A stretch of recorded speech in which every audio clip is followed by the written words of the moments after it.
Okay, welcome back. Our guest is financial expert Johnson Chukwu, CEO, Cowrie Assets Management Limited.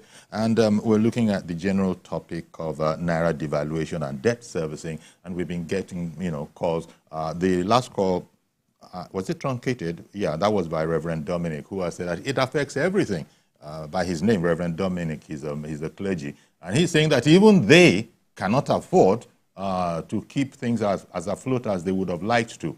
So you were just going to comment on that, because that goes to what you were telling us earlier about, look, even anything that is denominated in dollar, we are going to be suffering it. Please continue, Johnson. Okay, what Reverend Dominic referred to is one of the things I said, that the government, first we have to go and find out what is the difficulties that our existing businesses are going through. Yes. Two, some of them are already very obvious to us, which is what the Dominic is referring to.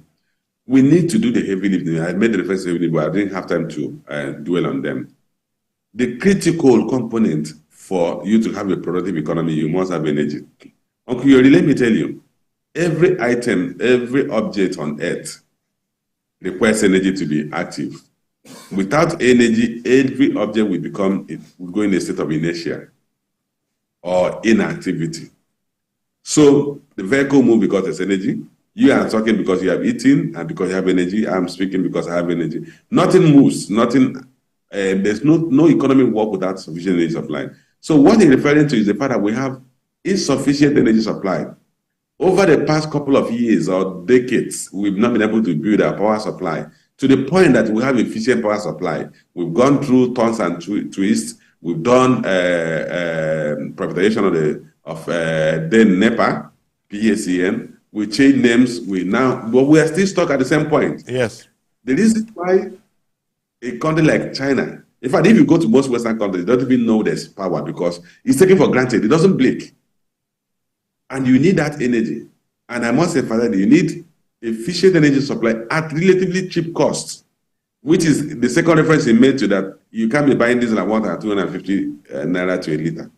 So if we have power supply from the national grid that is available 24 hours of the day, that is relatively cheap, because we must make sure of that as we are trying to provide power, we also provide it at a cheap cost. Because if it becomes too expensive, it becomes difficult for manufacturers to produce, because it serves as an critical input for any manufacturing activity. So we need to address the issue of power supply, basic infrastructure like power supply, availability and cost. The other thing is logistics supply, like transport infrastructure. We don't have standard gauge rails crisscrossing around the country. You need that to be able to... Johnson, I beg your pardon. I beg your pardon. I've got to interrupt you because a call from Berlin just came in. Wale is in Berlin, Germany, and wants to join the conversation. Good morning, Wale. Good morning, Uncle. Good morning, sir. Thank you for calling in. Yeah. I just want to contribute in this way. Sure. First, the former CBN governor, His Majesty Sanusi, asked a question yesterday. Now, the reason why we don't have dollar in circulation is contributed to the activities of NNPC. The question again, can we ask where are the dollars that are becoming that's supposed to come into the system through the sales of Nigerian crude oil? That is the first one. The second issue is that Nigerians have an attitude problem, especially for the public servants, civil servants and public servants. And this is one of the major reasons why foreign investors are leaving. I must tell you the truth. We have a personal experience in this regard. Let me tell you that most of the civil servants and public servants have a personal receipt and personal account in which they take tax from these people, and the money never goes into the federal government purse. This is a major problem. And the investors, the manufacturers, they know all these things are going on. So government is raising tax. The money is not going to the right channels, and then nobody is shining, the light on the activity of the civil servants. Nobody. No Nigeria television station or radio station has ever asked question from any civil. I don't know. Maybe there's a lot that prevents journalists from Nigeria from asking questions from civil servants. I don't know, but civil servants, public servants are major problem of Nigeria. Without these people improving in their attitude, Nigeria has nowhere to go. Thank you very much. Thank you very much. An angry Wale calling in from Berlin, Germany there. And he's introducing, I suppose we haven't touched on that really. He's introducing perhaps corruption and wastages into the equation, suggesting that it might not have been this bad if corruption and wastages within public servants had been better under check. I don't know how you feel that fits in well with the subject of conversation here. Well, I'll come back to that. Let me just conclude on what I was saying. So we need to also the road transport infrastructure. Yes. I'm sure you see pictures of bridges that span for something kilometers in China. You see high-speed trains in China. And these are the things that make China the productive capital of the world. We need to build transport infrastructure. We need to build deep sea ports. We need to improve on the efficiency of our logistics. So when goods come into the city, they should be able to leave that same day. They should be able to export goods easily through the country's seaports. We need to build our airports. We need to have the right policies that will incentivize productive activities. If you remember, it was through policy enactment that the Obasanjo government was able to make cement production one of the vibrant segments of the Nigerian economy. Prior to that, we used to have what we call cement Amanda, where we imported so much cement that the power world got completely congested. But policies can also be targeted at specific sectors of the economy that will give incentive to people to come into those sectors. We need to do these things for us to be a productive economy. Now, I'm pivoting to what Wole said. Let me make this clear. Nigeria is not in enough dollars to meet obligations. Yes, there was mismanagement in the previous administration that may have made a bad case worse, but it doesn't mean that Nigeria is currently earning enough, because you have to look at what was our crude production. If you look at the first 9 months of this year, average crude production is about 1.33 million barrels a day. Nigeria used to produce about 3 million barrels a day. We are targeting under Obasanjo's government about $3 million, 3 million barrels a day, but we are now down to less than 1.4 million barrels. In fact, recently we're doing about 1.1 million barrels a day. So that is the major source of our foreign exchange earning. I talked about that 92.3% of our foreign exchange, foreign trade was export of crude and gas. So if that crude export reduces, we can't earn enough dollar. Like I said, bad situation was made worse because the government also went into a gluttonic consumption and kept borrowing as well as selling even crude forward to be able to borrow dollar. Now, on the issue of corruption, nobody has ever disputed the fact that corruption has been a major hindrance to Nigeria's economic progress. But the problem we have is we have to be situated with leadership. With leadership, you can eliminate some of the incentives for corrupt activities. Let me mention this, and I always share this with people. When I was living in Bagada and I had a line, a night line, there was no GSM then. Every month that line was tossed. My wife, it became a primary job for my wife to go and be pursuing night people to restore the line. But today, nobody will touch your line if you are paying your bills. In fact, the GSM operators are begging you to come and take new lines. They are doing everything to incentivize you to continue using their line, because policies were implemented that it liberalized that sector and attracted investment to that sector. And we now have over 100 million lines from what we used to have, 450,000 lines. So in effect, the right leadership policies will reduce the incentive for corrupt activities. Corruption is not any way you don't have enforcement and you have systems that incentivize devious behavior. People will behave deviously. It's not that Nigerians have anything in their DNA that makes us corrupt. I always say this, we always say this casually, that when a Nigerian struggles to board a plane and they are running ahead of each other to board a plane in Lagos, squeezing and pushing each other to board a plane, when they land in London, they all queue.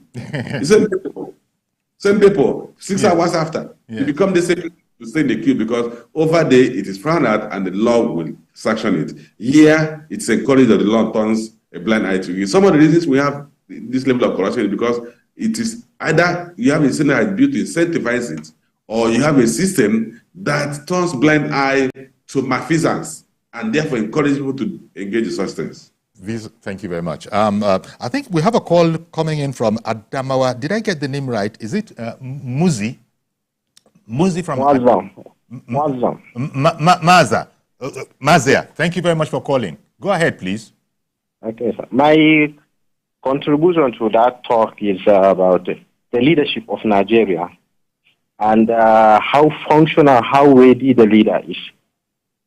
The issue of this budget, debt servicing, and other issues. When I'm doing my research for a few weeks past, I found the size of Ukraine is not greater than the size of Nigeria.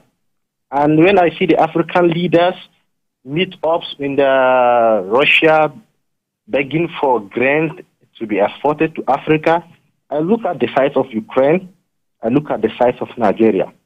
I look at how fertile our soil is and what is the contribution of the government and budget that the government has allocated for agriculture. Where are the machineries? We have to have mechanized agriculture. We have to revamp the economy through agriculture. And we have, the oil should be a fertile access. Look at our size. Ukraine's size is 60,000. 600,000 2028. Nigeria is 92 something about. We are greater than Ukraine. But look at our economy. We always depend on oil, and our economy is not revamping. Look at our minimum wage. Look at what the colonial masters have done to us. Look at what they have done in agriculture. They have been exporting, they have built the rails because they want to export our imports out of Nigeria. Look at what they have done. And where do we miss the road?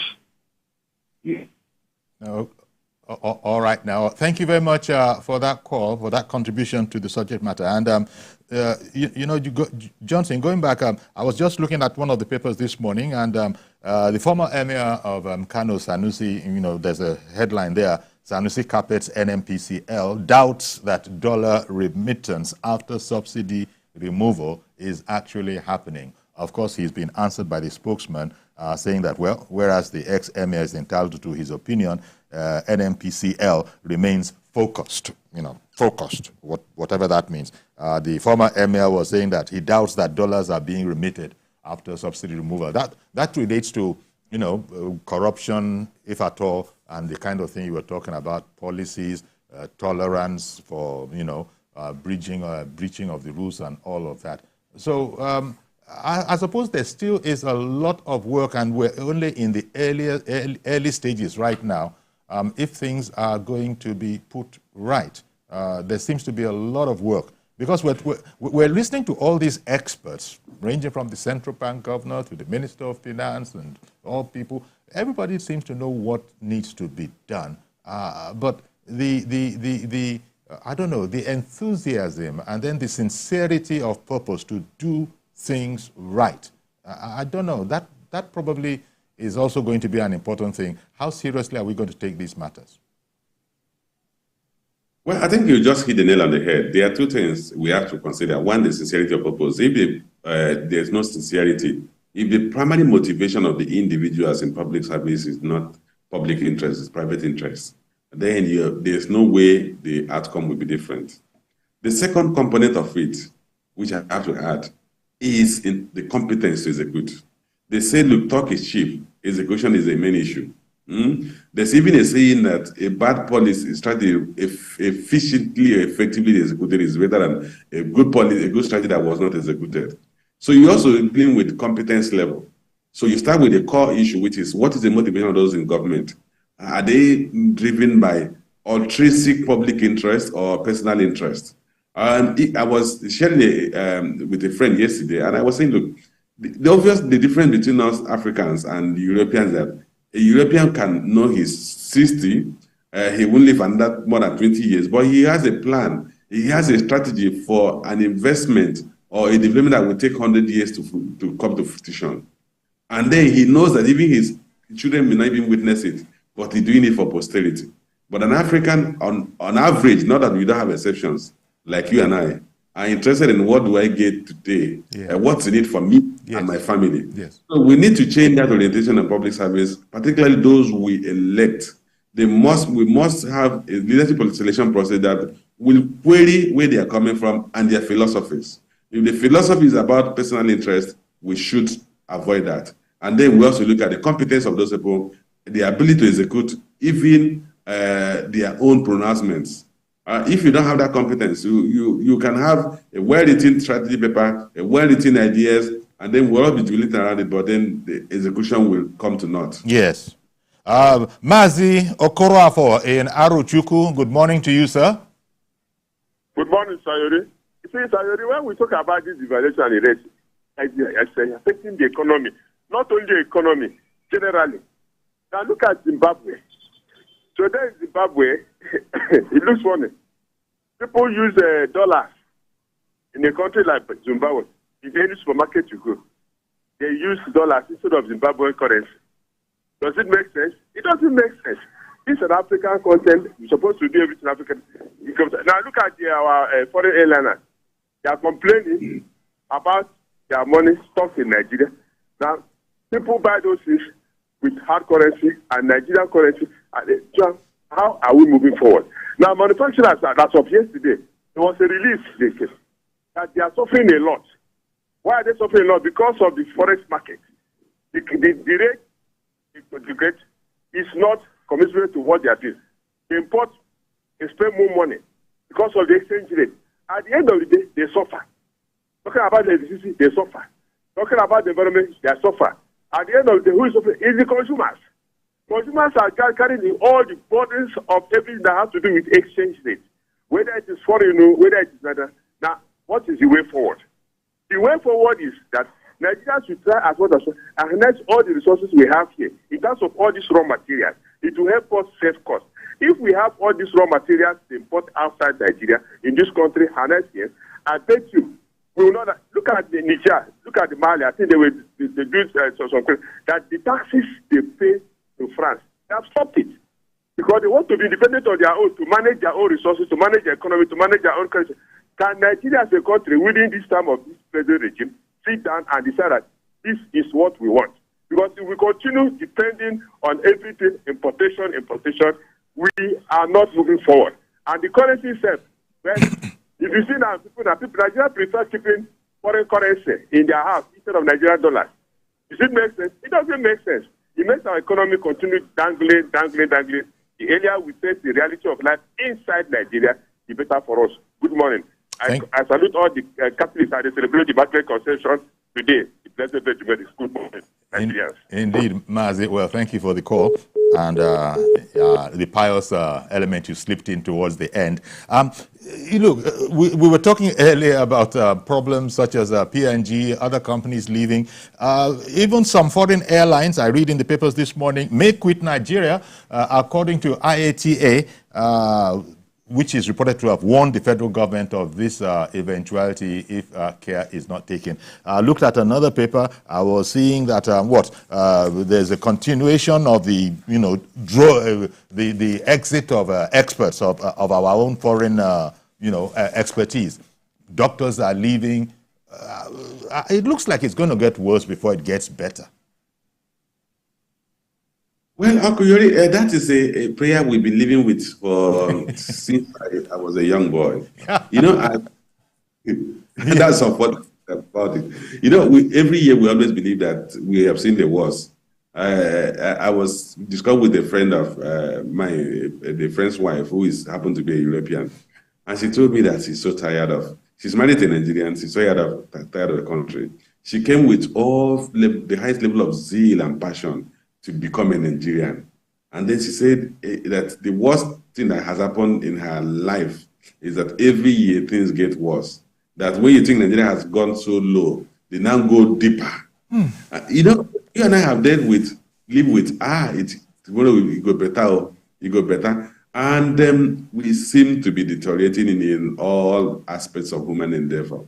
the areas where Nigeria used to be champions, African leader, we have lost all of them. Remember sports? We used to be the strongest football powerhouse in the country. Sprint, we are the best there. Education quality, we are the best in Africa. And when I was in the University of Lagos, I had classmates who were Cameroonians, who were South African, who were Zimbabweans, people from other countries. I had Indians as schoolmates.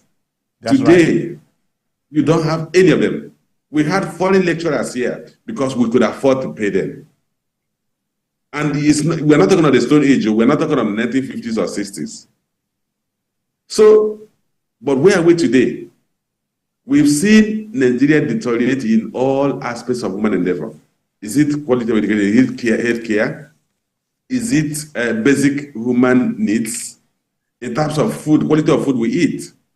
Is even the power we get, the power supply we get? So it is something we all wish and we all hope for. But unfortunately, it doesn't seem that we are somewhere close to actualizing it. Indeed. I hope that in my lifetime, we will look back and say, look, the Nigeria we live now, then is better than the Nigeria we lived when we were younger. Really, I get where you're coming from. And even the president himself, no less, President Bola Ahmed Tinubu, is on the papers this morning saying that how concerned he is about the exodus of skilled youths abroad. And this is all about greener pastures. Our young men and women, are suddenly just throwing in the towel and saying, look, things are not working the way. Where is anything ever, perfect? But still, our youths are taking the gamble and are going off to climbs that they themselves have problems. But it seems our youths are saying, leave it. You say Canada is terrible. I will go. Let me go. UK is hard. And no matter how hard, there's a bit of orderliness there. I will manage. Managing in the UK, managing in Canada, and all these other places is still far better than Nigeria. That's not a good report. Even the president himself is reported to have said that he's very, very concerned about this. So, well, Johnson, we're going to have to leave it here.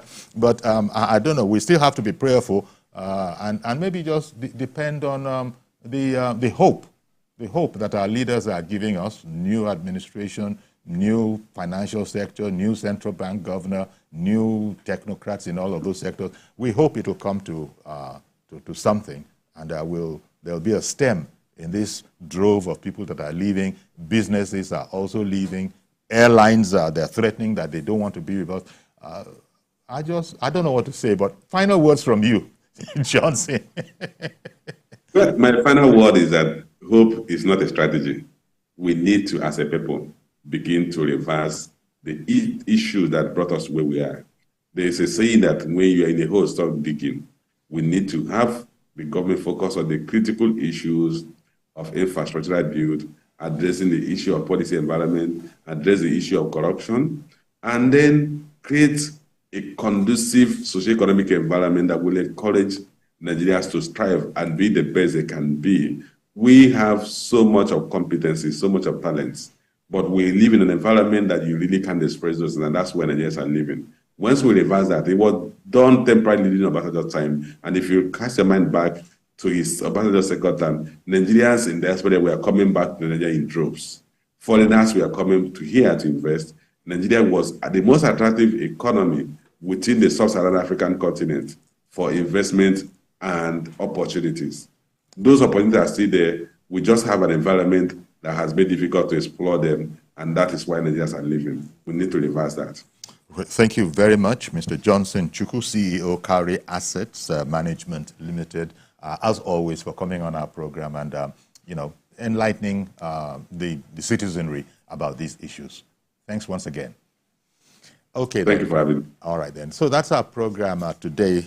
Do join us on Monday for a